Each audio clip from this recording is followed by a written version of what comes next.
Assalamualaikum warahmatullahi wabarakatuh.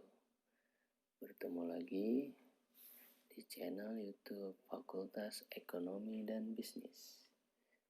Kali ini saya akan coba menjelaskan tentang program SIPASTI, Sistem Informasi Penjadwalan dan Anggaran Sidang Skripsi Terintegrasi. Konsep dari program ini adalah agar proses kontrol penjadwalan sidang skripsi sudah otomatis bisa terlihat besaran anggaran yang harus dikeluarkan untuk setiap satu kali sidangnya. Nah, baik, kalau begitu saya akan menjelaskan tentang proses penggunaan dari program ini. Nah, yang pertama, di sini kita perlu menginput daftar dosen yang memang nantinya akan terlibat dalam proses sidang skripsi. Nama-nama dosen di sini nantinya juga perlu dimasukkan berapa banyak jumlah bimbingan skripsinya. Hal ini agar bisa mendeteksi proses perhitungan anggaran yang harus dikeluarkan. Kita kembali lagi ke menu utama. Nah, di sini tergantung ada berapa banyak prodi yang ada di fakultas masing-masing. Lalu setelah itu, banyaknya prodi ini nantinya akan secara otomatis terintegrasi atau terakumulasi dalam bagian rekap sidang skripsi.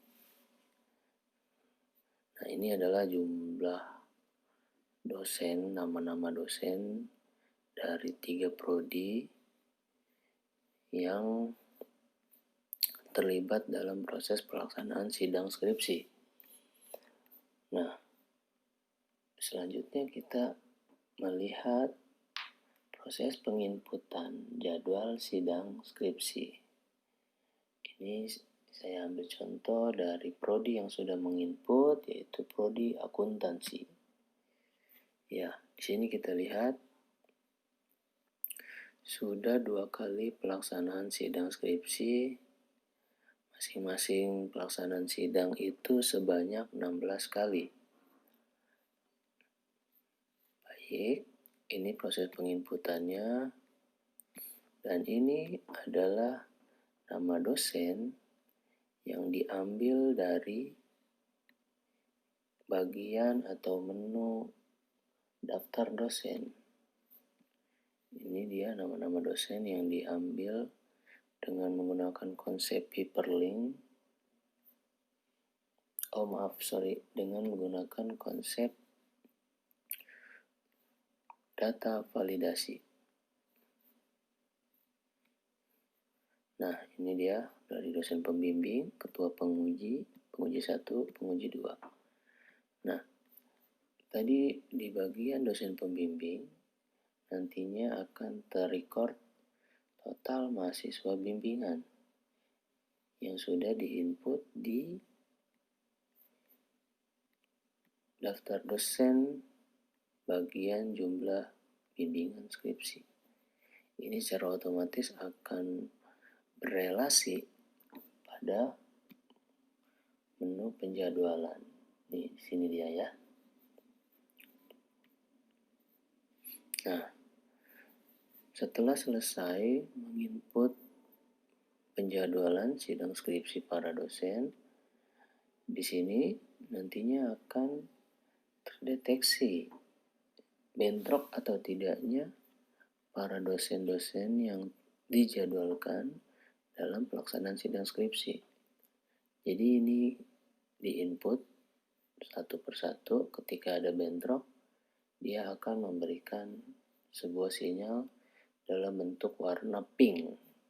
Saya ambil contoh, misalkan di sini mahasiswa bernama Tia Agusti, dosen pembimbing Mulyadi, pukul 13 disidang oleh ketua penguji ini, dan ini.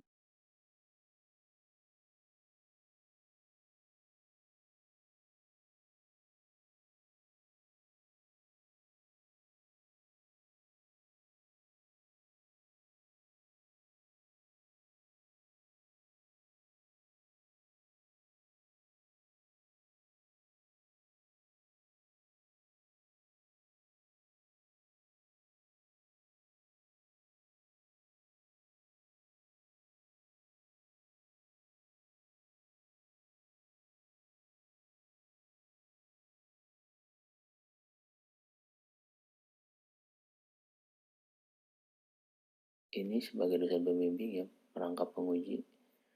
Nah, Mulyadi di sini sudah ada jam di pukul 13. Nah, bila kita menempatkan kembali dosen bernama yang sama di waktu yang sama, maka hal tersebut akan mengakibatkan bentrok, dan ini akan bisa terdeteksi. Saya ambil contoh, misalkan penguji untuk Muhammad Nabil saya ganti dengan dosen yang sudah terjadwal di pukul 13 lainnya.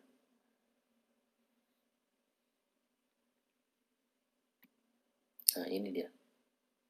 Secara otomatis akan mendeteksi adanya sebuah bentrok.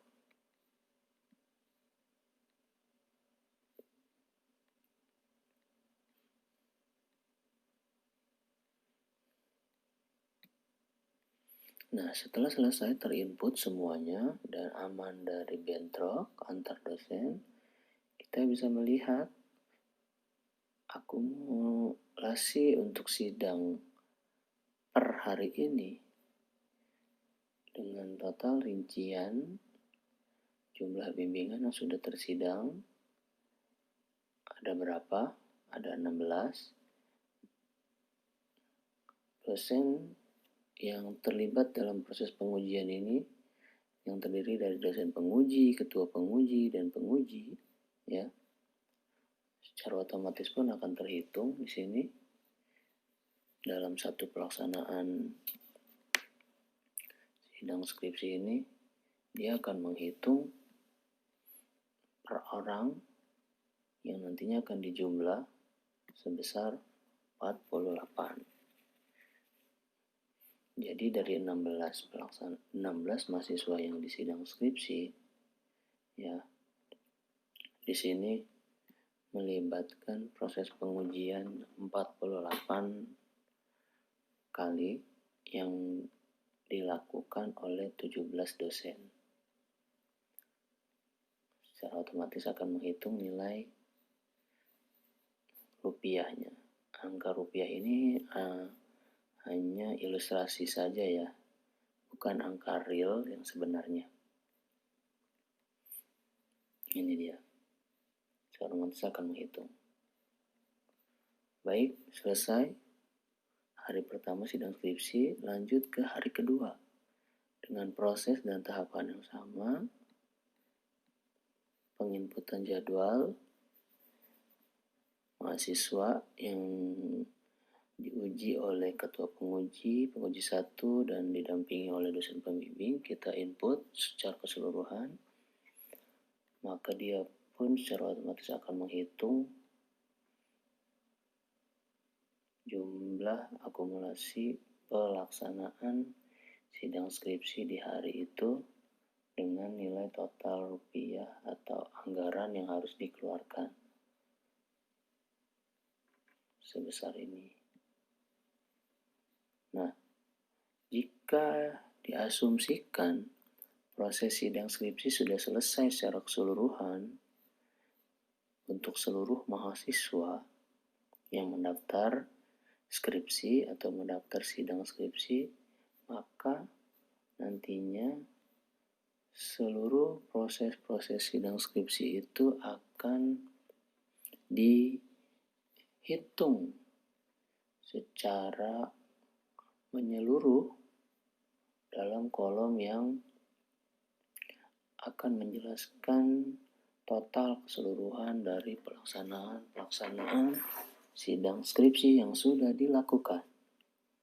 Ini dia perhitungannya. Jika seluruh mahasiswa sudah disidangkan, maka nantinya di sini total bimbingan yang sudah sidang akan sama jumlahnya dengan total mahasiswa bimbingan. Nah, apabila ada mahasiswa yang tidak ikut sidang pada tahun ini atau tahun yang sedang dilaksanakan proses sidang, maka di sini akan terdeteksi total mahasiswa yang belum sidang. Ini memudahkan bagian akademik untuk mendeteksi siapakah mahasiswa tersebut, karena nantinya kita akan melacaknya melalui dosen pembimbingnya. Ini dia akumulasinya. Jadi total mahasiswa bimbingan yang sudah sidang, dan jika ada mahasiswa yang tidak ikut sidang dalam 1 tahun pelaksanaan sidang itu, maka akan terdata di sini.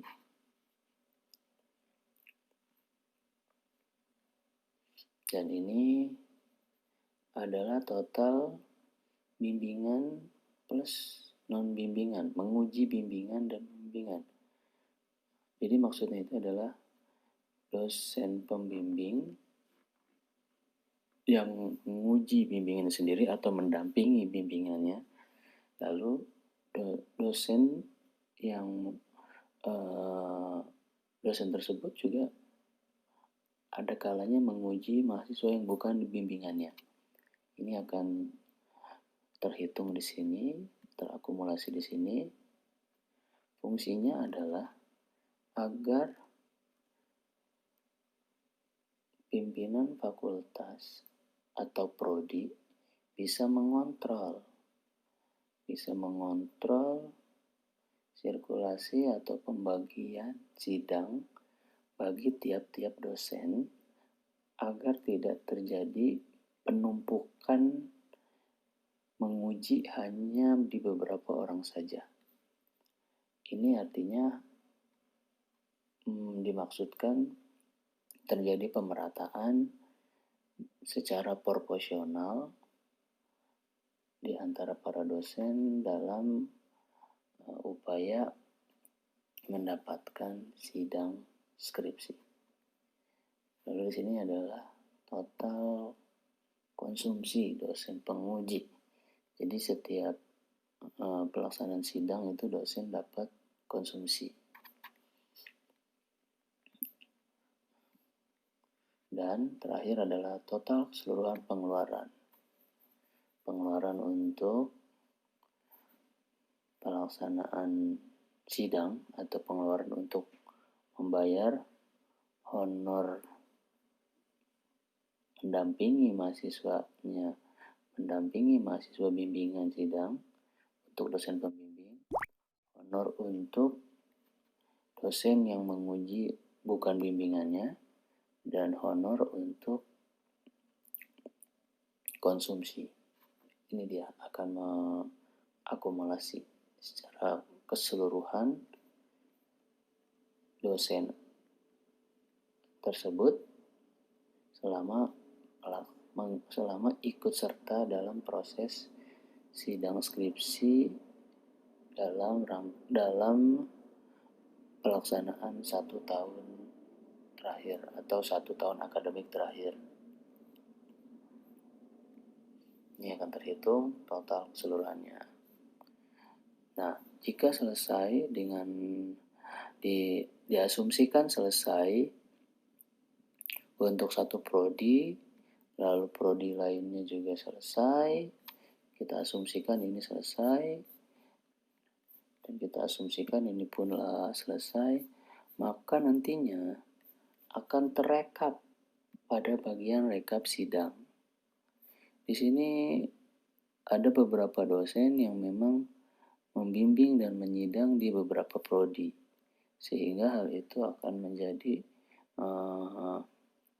penilaian untuk dosen tersebut tidak terlalu banyak secara nilai kumulatif, tidak terjadinya gap yang tinggi dengan dosen yang hanya membimbing atau menyidang di satu prodi tertentu saja. Hal ini dimaksudkan agar tidak terjadi kecemburuan sosial di antara para dosen. Tentunya perlu ada pembagian yang bersifat proporsional ya, sehingga tidak menimbulkan kecemburuan sosial. Nah, ini dia akan menghitung secara kumulatif dari proses pelaksanaan sidang skripsi seluruh prodi yang ada di fakultas. Kalau tadi adalah perhitungan per prodi, kalau ini adalah perhitungan seluruh prodi. Sehingga di sini memudahkan pimpinan fakultas, dalam hal ini dekanat, mengontrol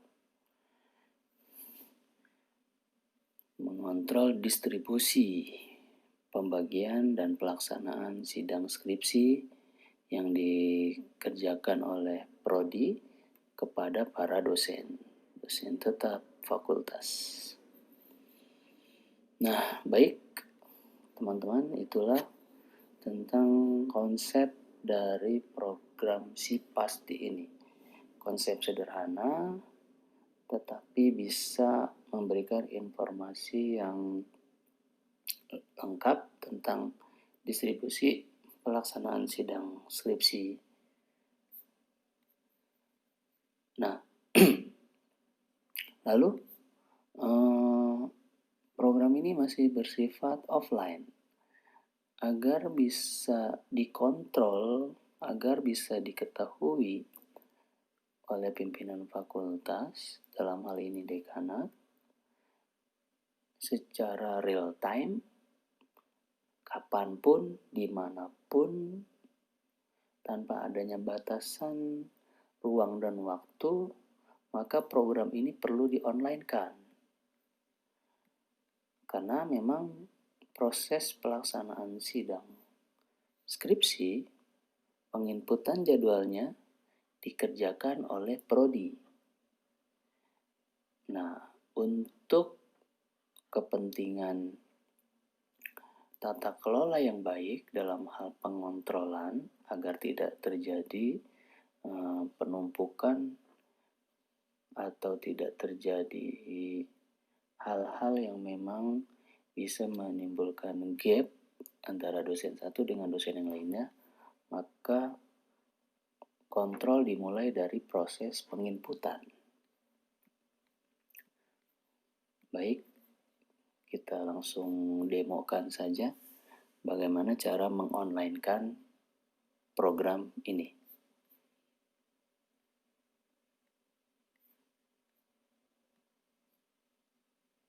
Nah, yang pertama adalah pastikan kita sudah menentukan aplikasi atau program yang bisa kita taruh file kita ini dalam database online. Di sini saya menggunakan database online yang bersifat gratis, free ya, yaitu OneDrive. Saya pakai OneDrive ya, karena memang OneDrive ini adalah miliknya Microsoft dan Excel yang saya gunakan adalah Excel Microsoft Excel. Jadi akan kompatibel apabila produk Microsoft kita sematkan ke sistem cloud datanya punya Microsoft. Karena kalau berbeda developer ya, berbeda pengembangnya gitu,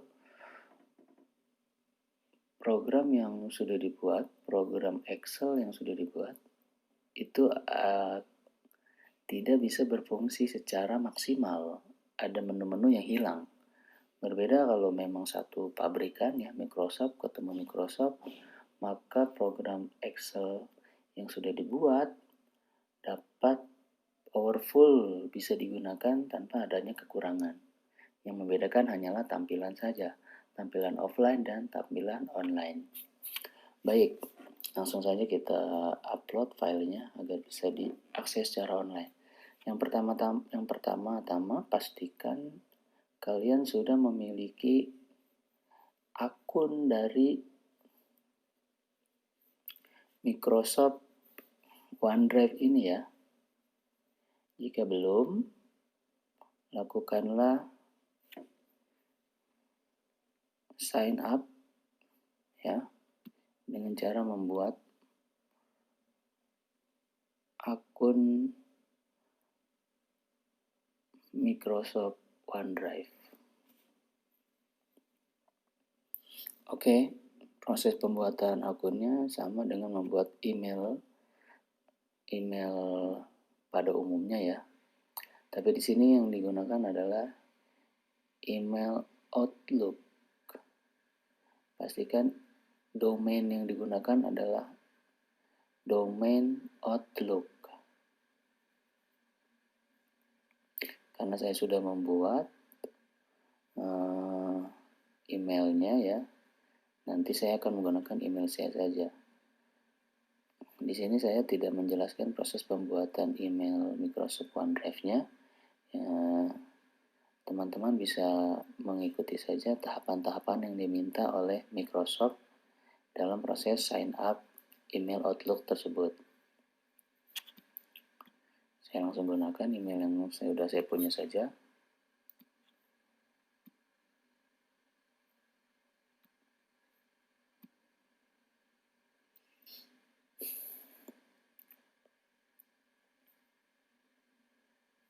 Nah, ini dia adalah email atau direktur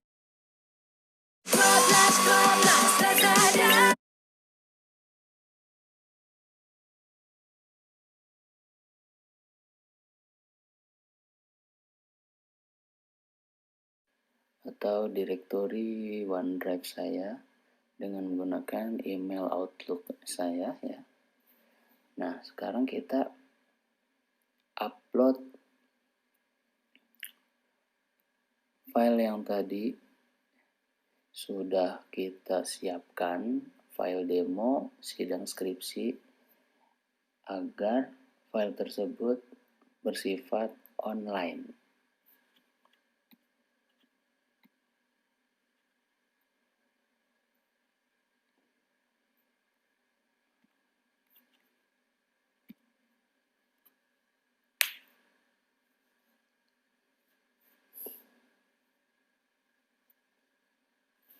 Nah, ini udah masuk.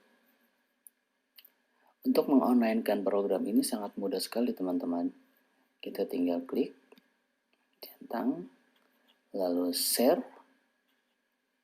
Tunggu sebentar. Nah, dalam upaya meng-sharekan program ini ada dua cara. Bisa dengan mendaftarkan email-email tertentu yang memang diizinkan untuk mengakses program ini, atau bisa juga dengan cara proses copy link. Jadi program ini nanti akan dibuatkan linknya oleh Microsoft OneDrive, lalu kita copy program ini ya, kita copy program ini dan kita tinggal share ke orang yang kita inginkan. karena tadi linknya masih panjang, ya. Sekarang kita coba sederhanakan link tersebut. Baik, saya sederhanakan dulu link tersebut. Saya di sini menggunakan tinyurl.com.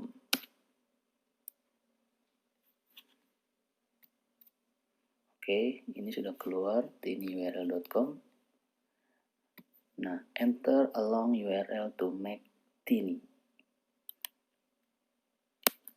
Paste URL yang tadi dari Microsoft OneDrive yang memang masih panjang ya. Kita buat sederhana. Sini saya tulis si pasti demo.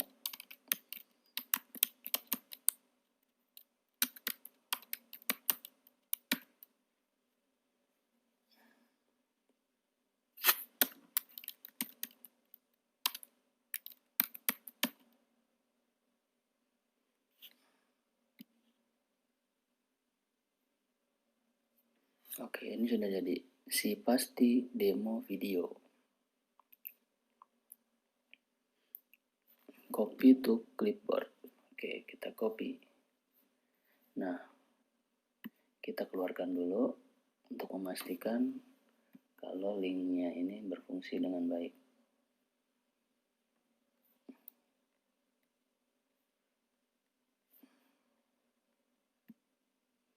Oke, kita buka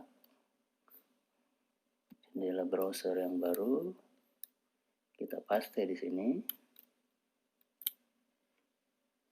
Enter.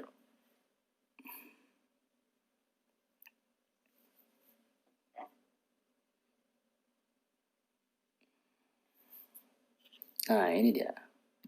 Program Excel yang tadinya bersifat online, sekarang sudah bersifat online.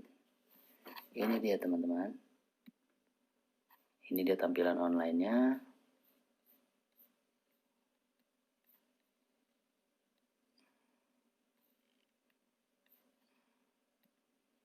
Nah, ini dia tampilan online-nya. Jadi nanti di sini yang dilakukan prodi adalah menginput program online ini ya. Prodi mengerjakan penjadwalan di program Excel online ini, program si pasti. Dan nanti pun dekanat atau pimpinan fakultas bisa membuka program ini dengan menggunakan link yang tadi sudah kita siapkan. Karena kepentingan pimpinan fakultas di sini adalah kontrol, maka yang dilihat adalah bagian rekap sidang. Jika ingin mengontrol proses pelaksanaan sidang secara keseluruhan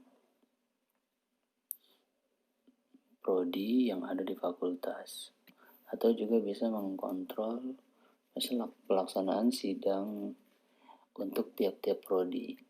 Mengkontrol tiap-tiap prodi di sini bisa lihat distribusi masing-masing dosen prodi mendapatkan berapa sidang dan sudah berapa bimbingannya yang naik sidang. Seperti itu. Baik, demikian saja video ini. Maksud dari dibuatnya program ini, ide dasar dibuatnya program ini adalah agar proses kontrol bisa lebih real time dilakukan untuk meminimalisir masalah adanya gap, adanya pembagian jadwal sidang yang tidak merata ya, karena pembagian jadwal sidang yang tidak merata bisa menyebabkan konflik, bisa menyebabkan kecemburuan sosial di antara para dosen. Tentunya pembagian sidang dosen itu pun dilakukan secara proporsional.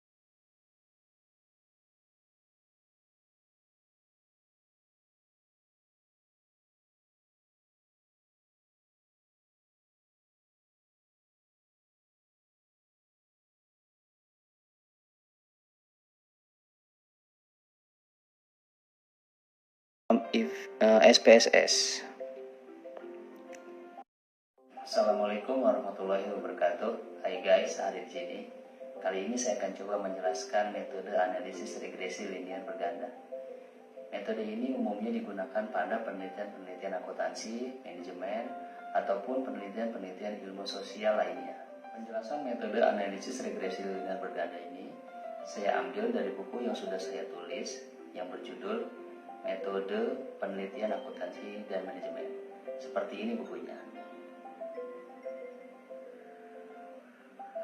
Dalam video kali ini, saya akan coba menjelaskan apa itu regresi linear berganda secara singkat, serta saya juga akan memberikan contoh-contoh pengolahan data untuk analisis regresi linear berganda menggunakan software SPSS. Regresi linear berganda adalah model regresi yang digunakan untuk menganalisis penelitian yang pengamatannya dilakukan pada beberapa variabel X atau variabel independen untuk melihat ada atau tidaknya pengaruh terhadap satu variabel Y. Di dalam analisis regresi linear berganda ini, ada beberapa tahapan-tahapan yang perlu diperhatikan.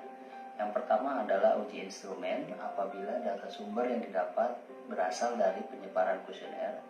Yang kedua adalah uji asumsi klasik, di mana uji asumsi klasik terdiri dari uji normalitas, uji heteroskedastisitas, uji multikolinearitas, dan uji autokorelasi.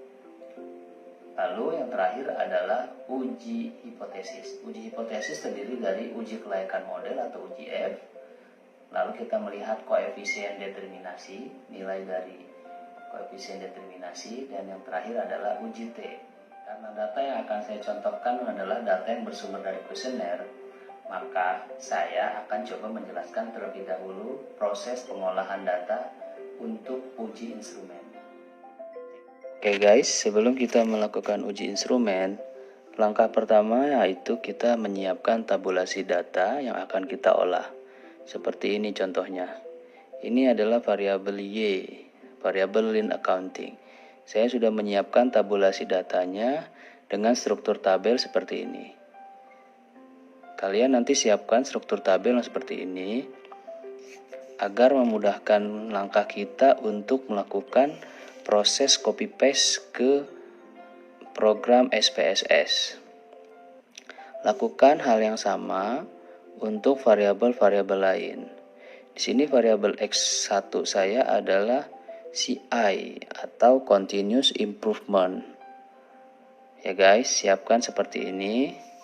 Ini juga nanti akan kita copy paste ke program SPSS.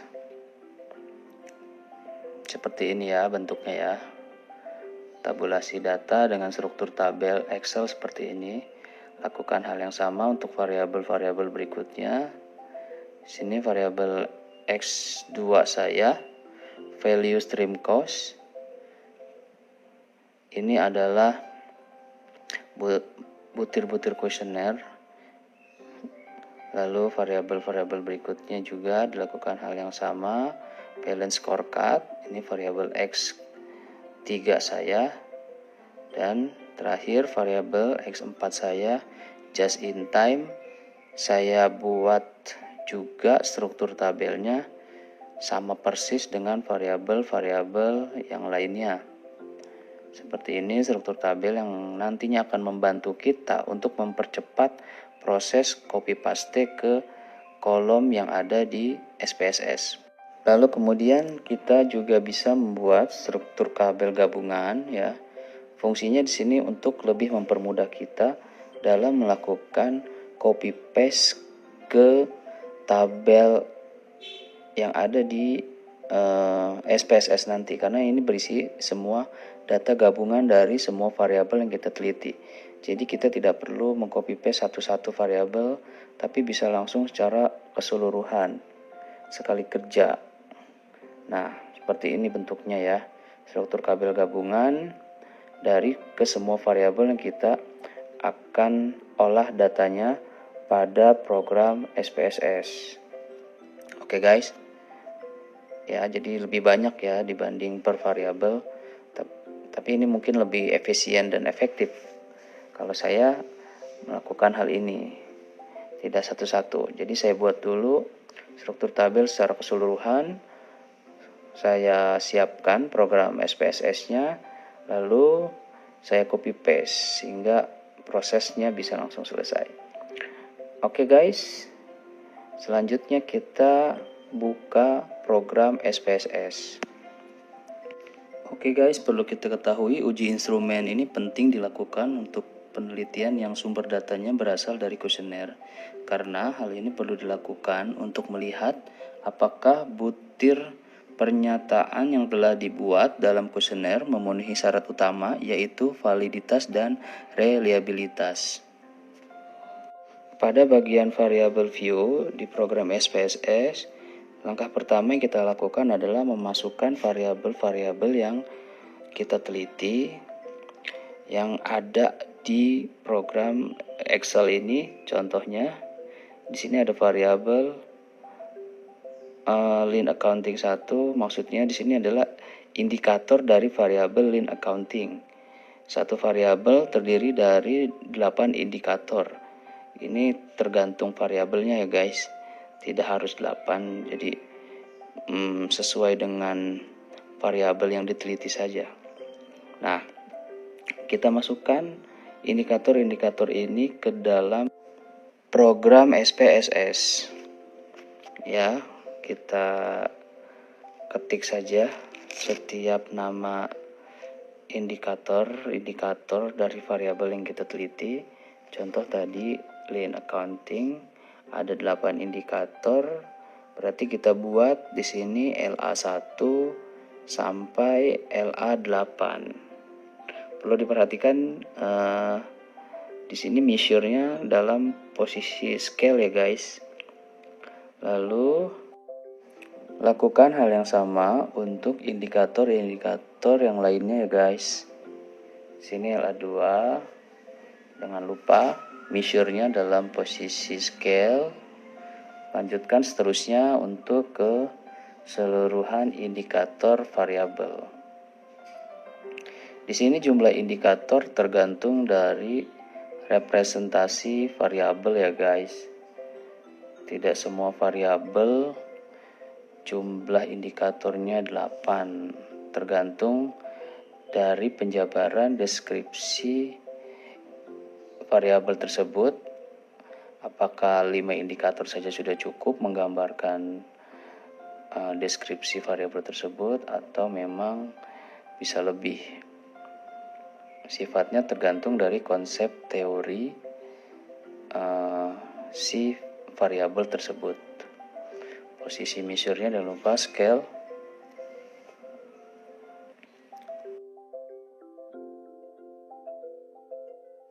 Begitu juga untuk variabel yang lainnya ya guys. Di sini indikator dari variabel X2 saya buat struktur tabel di SPSS-nya sama persis dengan indikator variabel X1 sebelumnya yang sudah saya buat. Saya susun dulu tiap-tiap indikator. Di sini sama pula ada 8 indikator. Lalu measure-nya dalam posisi scale, semuanya klik 2 kali saja guys, biar langsung otomatis.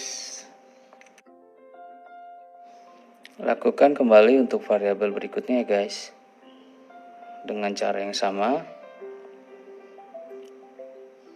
Jangan lupa measure-nya dalam posisi scale.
Kemudian selesai kita menginput keseluruhan indikator dari variabel yang kita teliti, kita rubah pada kolom desimal ini menjadi 0. Lakukan hal yang sama untuk keseluruhan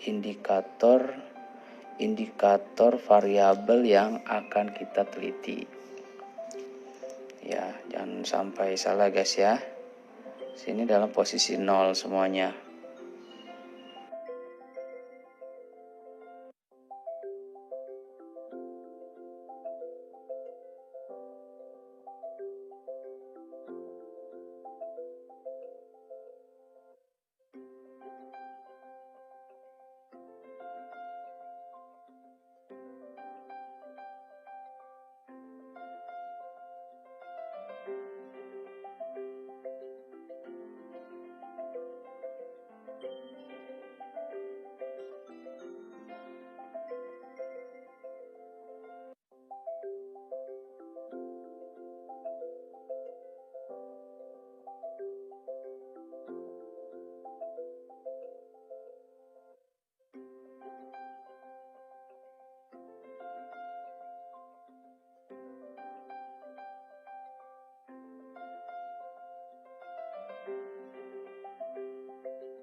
Setelah selesai semuanya, kolom desimal kita nolkan, kita masuk ke data view. Pada bagian data view ini, sini akan muncul indikator-indikator yang tadi sudah kita input dalam bagian variable view.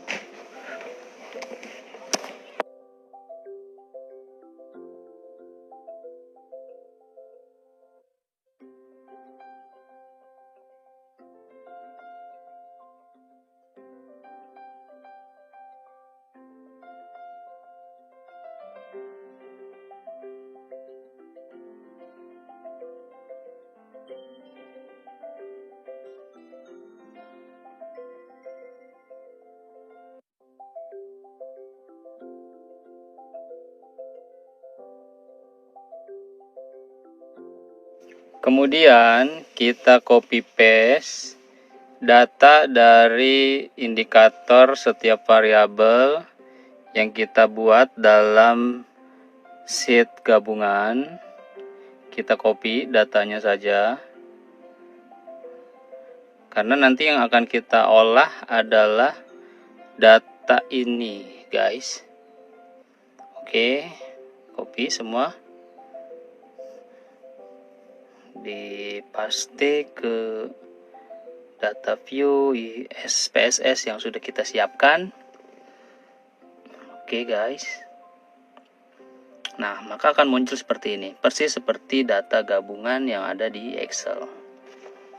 Ini maksud saya menganjurkan agar kita membuat data gabungan dalam format Excel terlebih dahulu, agar memudahkan kerja kita ketika nanti melakukan proses uji instrumen yang terdiri dari uji validitas dan reliabilitas dengan data yang bersumber dari indikator-indikator setiap variabel yang akan kita teliti.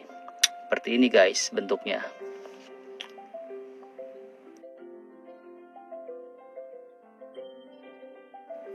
Setelah itu kita sudah bisa melakukan proses uji instrumen yang pertama, yaitu uji validitas. Klik analyze, lalu pilih scale dan kemudian pilih reliability analysis.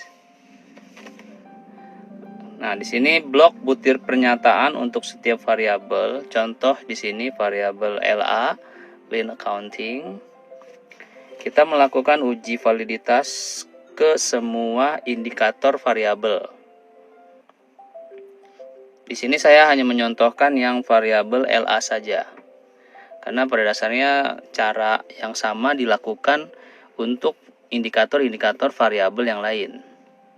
Oke, sudah masuk ke dalam kolom item, kotak item, sudah masuk.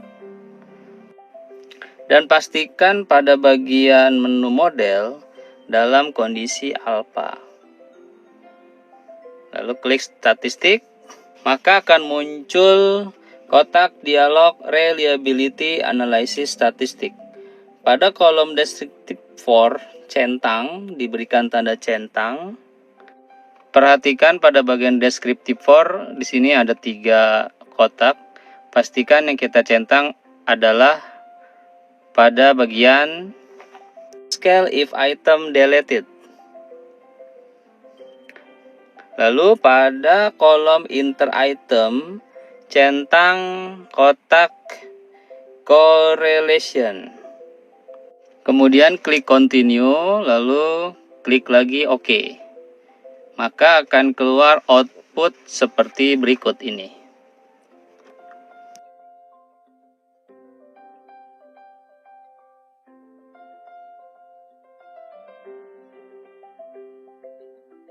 Nah guys, kita di sini cari tabel item total statistik untuk melihat hasil dari uji validitas, di mana kita tadi melakukan pengujian uji validitas pada indikator variabel LA, Lean Accounting.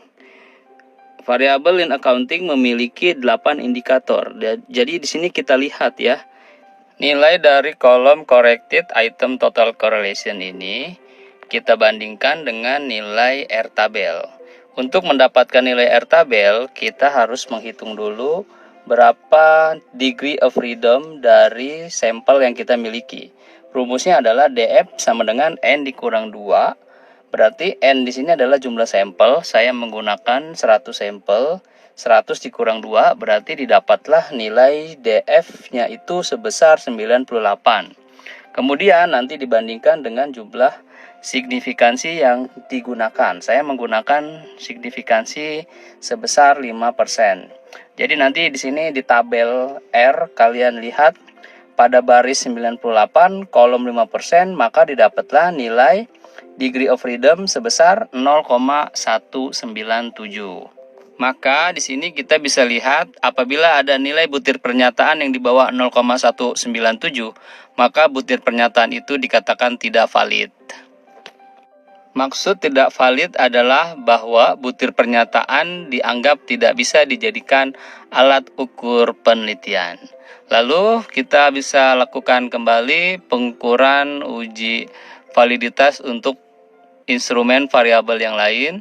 Kalau tadi adalah variabel Lean Accounting, kita lakukan hal dan cara yang sama untuk variabel-variabel berikutnya. Lakukan dengan cara yang sama, teman-teman semuanya. Sini intinya adalah setiap indikator semua variabel harus dikatakan valid. Tadi saya sudah jelaskan, valid ini artinya bahwa indikator-indikator tersebut apabila lolos dari uji validitas ini, maka indikator tersebut bisa dijadikan alat ukur untuk pengukuran variabel yang kita akan teliti.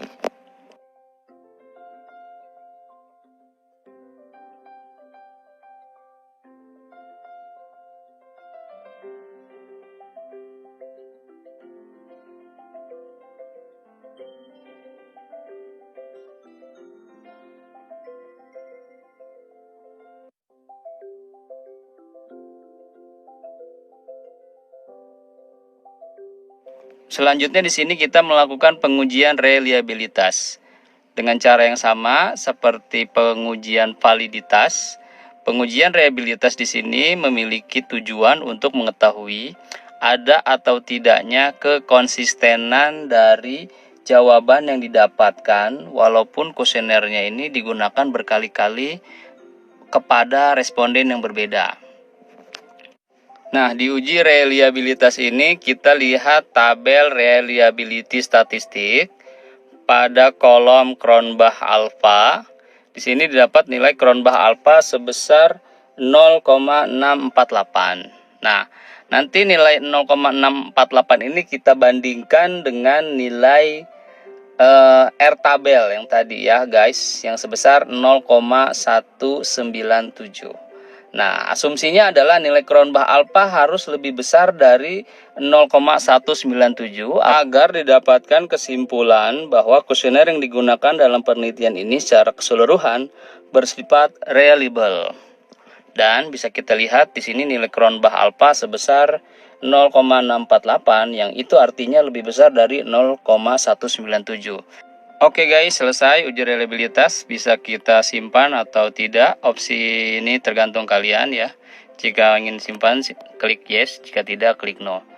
Nah, itulah dia tadi proses pengujian reliabilitas. Kita lakukan untuk instrumen variabel yang lain dengan cara yang sama dan cara pembahasan yang sama. Sehingga kita bisa mengetahui tingkat kereliabilitasan dari masing-masing kuesioner yang kita gunakan sebagai alat ukur pengukuran variabel.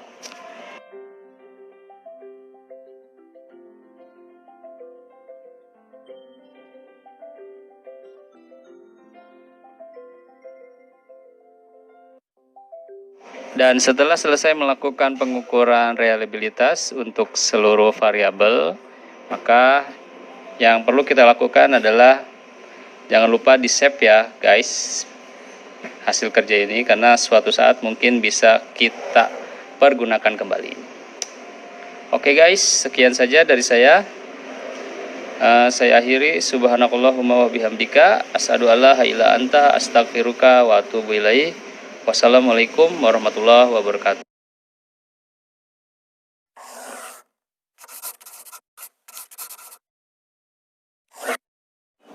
Bismillahirrohmanirrohim. Assalamualaikum warahmatullahi wabarakatuh. Hai guys, perkenalkan nama saya Ipa Rosalia. Di video kali ini saya ingin menjelaskan proses TUB database accurate, mulai dari membuat file kerja accurate sampai dengan input akun default mata uangnya. Database accurate merupakan tempat di mana data-data perusahaan yang Anda kelola disimpan pada komputer server. Dengan Anda membuat database, maka Anda perlu menyiapkan master data yang bisa diimpor dari Excel ke Accurate, seperti akun, item inventory, list vendor, list supplier, dan fixed asset. Untuk membuat database accurate dengan mudah, Anda dapat mengikuti langkah-langkah yang sudah saya bikin di video kali ini. Jangan lama-lama guys, langsung aja kita ke tutorialnya. Oke guys, kita lanjut untuk membuat file kerja accurate-nya itu seperti ini. Setelah accurate-nya udah kita klik, jadi muncul bagian awalnya itu seperti ini. Ada buat data perusahaan, buku data perusahaan, buku data terakhir, jelajahi data perusahaan contoh, perbaiki data sama data cadangan. Yang kita lakukan langkah pertama yaitu buat data perusahaan, kita klik. Setelah itu kita klik lokal, kita klik titik 3. Untuk penyimpanannya kita bebas di dokumen.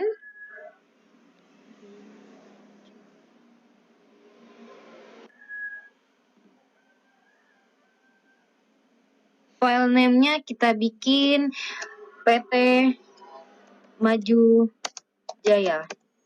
Lalu kita klik, lalu oke.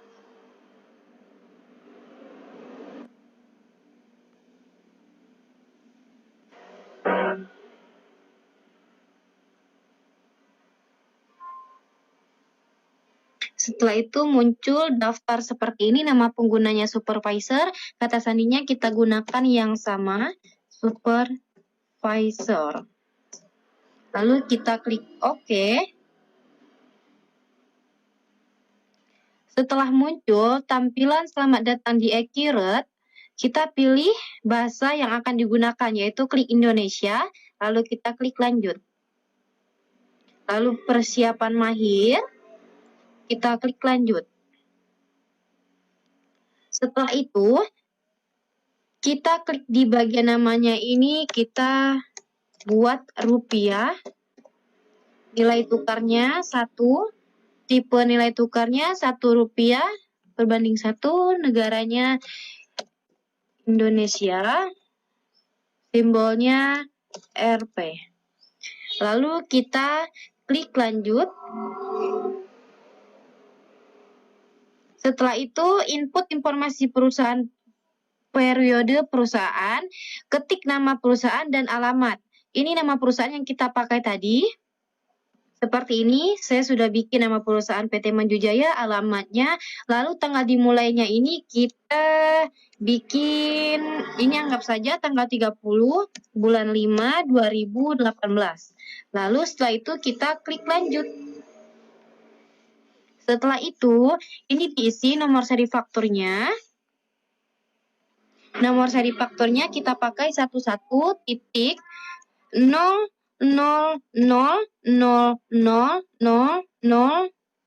maaf, kebanyakan. 1. Dan NPWP-nya juga diisi sesuai dengan soalnya ya, sudah saya isi dengan seperti ini. Lalu kita klik lanjut. Setelah itu, hapus semua akun default account-nya sampai nanti yang tersisa hanya tinggal satu akun yang tidak bisa dihapus, yaitu akun retained earning. Nah, jadi kita hapus aja. Cara menghapusnya, klik kanan pada mouse, lalu kita klik hapus. Oke. Lakukan langkah tersebut dengan akun yang sama, kecuali retained earning. Selanjutnya, lakukan impor daftar akun dengan melakukan klik di sini untuk impor dari berkas. Kita klik.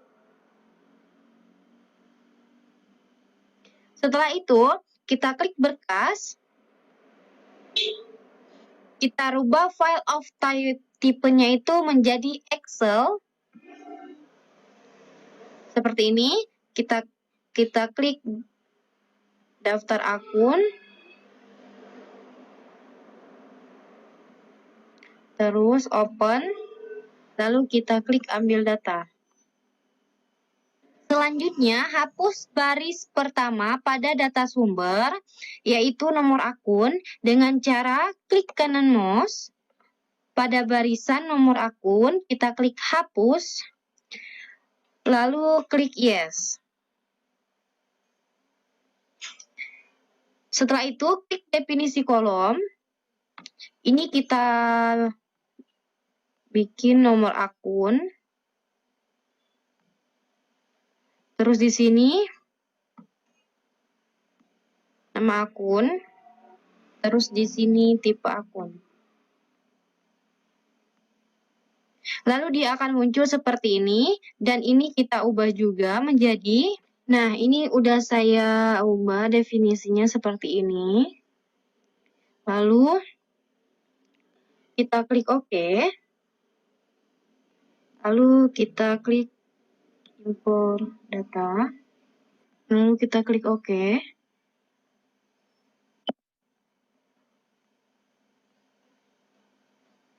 Setelah itu